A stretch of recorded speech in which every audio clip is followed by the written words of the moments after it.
ललितपुर। विगत दिवस जनपद के ग्राम बुधवार निवासियों ने कोतवाली पुलिस को सूचना दी थी कि ग्राम बुधवार के पास स्थित नहर के किनारे एक व्यक्ति का शव रक्तरंजित अवस्था में पड़ा है। सूचना प्राप्त होने पर तत्काल उच्चाधिकारियों, कोतवाली पुलिस, एसओजी व सर्विलांस टीम द्वारा घटनास्थल पर पहुंचकर मुआयना किया गया। रक्तरंजित अवस्था में पड़े शव को किसी धारदार हथियार से चेहरे व गर्दन पर अत्यंत क्रूरता से प्रहार कर हत्या को अंजाम दिया गया था। शव की तलाशी लेने पर प्राप्त आधार कार्ड से उसकी शिनाख्त मनोज निगम पुत्र राजबाबू निगम निवासी काशीराम कॉलोनी सिद्धन के रूप में हुई। मृतक के परिजनों की तहरीर के आधार पर उपरोक्त प्रकरण के संबंध में कोतवाली ललितपुर में अज्ञात में मामला पंजीकृत किया गया। पुलिस अधीक्षक प्रमोद कुमार के कुशल निर्देशन में अपर पुलिस अधीक्षक ब्रिजेश कुमार सिंह, क्षेत्राधिकारी सदर केशवनाथ के निकट पर्यवेक्षण में एसओजी, सर्विलांस व कोतवाली पुलिस को उपरोक्त हत्याकांड के अनावरण हेतु लगाया गया। घटना की गहनता से छानबीन करने पर जानकारी हुई कि मृतक की पत्नी सदनशाह स्थित बेकरी में कार्य करती है। उसी बेकरी में काम करने वाले जयराम सेन उम्र लगभग 20 वर्ष के साथ मृतक की पत्नी के अवैध संबंध हो गए थे। पत्नी के अवैध संबंधों के चलते मृतक मनोज व उसकी पत्नी में आपस में झगड़ा भी होता था। मृतक मनोज की पत्नी ने जयराम से कहा कि मनोज के मरने के बाद ही हम दोनों साथ में रह सकते हैं। बीते 14 दिसंबर की रात्रि में जयराम अपने दोस्त की मोटरसाइकिल लेकर मनोज के घर गया और कहा कि मेरे फूफा जी को हार्ट अटैक आया है, भोपाल लेकर जाना है। चूंकि मृतक किराए पर गाड़ियां चलाता था, मृतक जयराम की बातों पर विश्वास कर उसके साथ चला गया। ग्राम बुधवार के पास स्थित नहर पर गाड़ी रोककर जयराम ने मनोज पर चाकू से हमला कर उसकी हत्या कर दी। पुलिस ने फरार आरोपी को मुखबिर की सूचना के अनुसार धर दबोचा और घटना का अनावरण करते हुए जेल भेज दिया। घटना का अनावरण करने वाली टीम में निरीक्षक वीरेंद्र पटेल प्रभारी आदि को सफलता हासिल हुई है। एक दिनांक 15/12/20 को एक सूचना मिली, एक अज्ञात शव जो है बुधवार नहर पुलिया पे पड़ी हुई है, जिस पे रक्त रंजित है, धारदार हथियार की चोट है। इस सूचना पे सीओ सिटी, एसएचओ कोतवाली, हम सभी लोग मौके पे पहुँचे और मौके पे जो लाश की स्थिति थी, काफ़ी ज़्यादा धारदार हथियार से उसे मारा गया था। जब उसकी तलाशी ली गई तो उसकी पहचान सिद्धन कॉलोनी के मनोज निगम के रूप में हुई।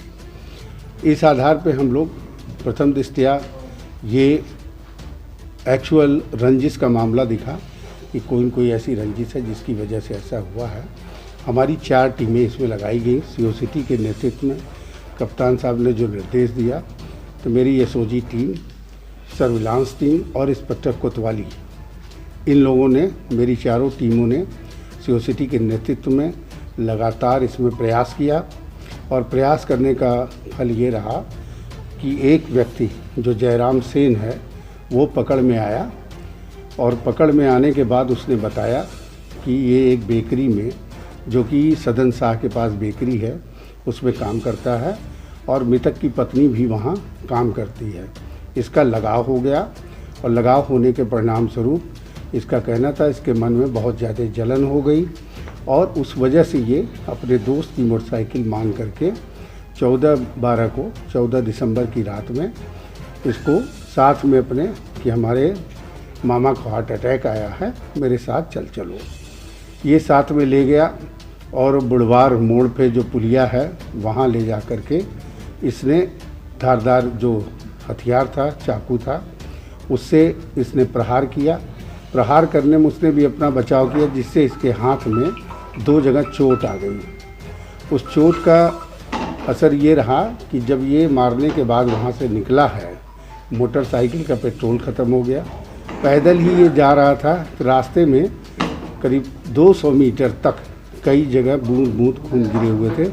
उस खून का सैंपल भी लिया गया और उसका इसके ब्लड से मिलान भी कराया जाएगा, ताकि एक पुख्ता सबूत होगा।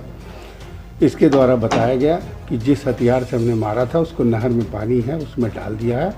काफ़ी खोजबीन और प्रयास किया गया, अभी वो हथियार नहीं मिल सका, लेकिन जो सॉल इसने प्रयोग किया था वो सॉल इसकी बरामद हो गई है और इसने पूरी बातों को स्वीकार किया कि मेरा इसकी पत्नी से प्रेम हो गया था, इसलिए मुझे ज़्यादा गुस्सा आई और इसको ले जा कर के मैंने पुलिया पे धारदार हथियार से मार दिया है। क्या पत्नी की भी सही थी? इसमें पत्नी को बता रखा था कि मैं इसको जान से मारूंगा, तो उसकी सहमति थी, इसलिए जयराम सेन को और मृतक की पत्नी को, दोनों को, दीपमाला जो है उसका नाम है, उसको दोनों को इस केस में गिरफ्तार किया गया है और गिरफ्तार करके इनको आगे कार्रवाई करते हुए जेल भेजा जा रहा है। चूँकि ये एक जघन्य हत्याकांड था जिसको सीओ सिटी के नेतृत्व में टीम ने बहुत अच्छा काम किया। 24 घंटे के अंदर इसका खुलासा हुआ है। इस टीम के उत्साहवर्धन के लिए कप्तान साहब के द्वारा 10,000 रुपये का नगद पुरस्कार देने की घोषणा की गई है और टीम इसी तरीके से उत्साह से काम करती रहे, इसके लिए इनको भी बधाई है। और पूरी घटना का खुलासा आपके सामने है कि ये आशनाई की वजह से ये मर्डर हुआ था।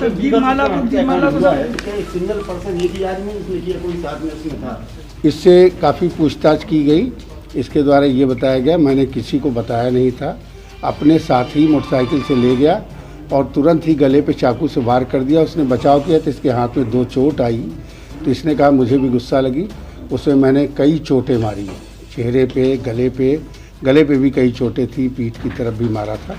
तो कहा उसी में अकेले ही मैंने इस कार्य को किया है और किसी का इसमें नाम अभी नहीं आया है, लेकिन पत्नी की भी संलिप्तता इसमें पाई गई है, इसलिए इसकी मृतक की पत्नी को भी जेल भेजा गया। सर, मृतक की पत्नी पे जो षड्यंत्र 120 लगाया है कि 302? नहीं, 302 के साथ 120 भी दोनों चीज़ें लगती हैं।